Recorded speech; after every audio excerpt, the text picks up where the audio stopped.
People who have been to Chernobyl, what horrifying secrets do you know? After exploring Chernobyl, I discovered that the disaster was a cover-up for something even more horrifying. It's nothing like what you see in games or horror movies. There are no ghosts, mutants, or radioactive anomalies, and death isn't waiting for you at every corner.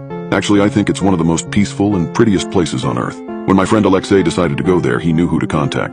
He wanted to go the extra mile for a school project about nuclear meltdowns, so we took a trip there. The deadliest trip of my life. We were driving on some dirt roads in a forest east of Pripyat when we found it. An old rusty fence and a chained gate that blocked any further passage. There was a big sign with the radiation hazard symbol and captioned, "Restricted area, authorized personnel only." There was a pair of massive metal blast doors in the side of an artificially looking hill not far behind the fence, with a large white O13 painted on it and "No entry" sprayed on top. "What do you think it is?" Alex asked. "I don't know, looks like some kind of bunker," I replied. The both halves were welded shut in the center. Alex took his samples and readings, but we were too puzzled to leave just yet. We circled the main entrance to try find other means of entry. The day was already coming to an end, and it was slowly getting darker.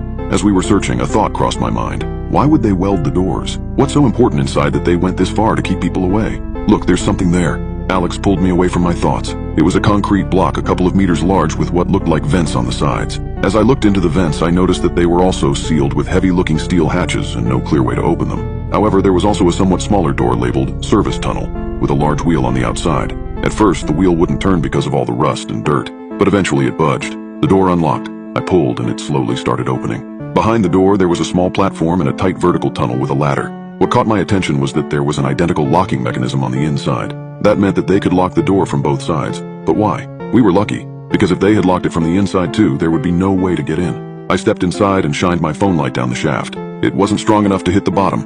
The air was damp and old, and there was something that I couldn't identify. A very faint, chemical-like smell. There was no radiation nor signs of any other hazards. "You've got to be kidding me, this is so cool. We have to come back here and check it out later," Alex said. I couldn't agree more. It was almost dark now, so we resealed the door and called it a day.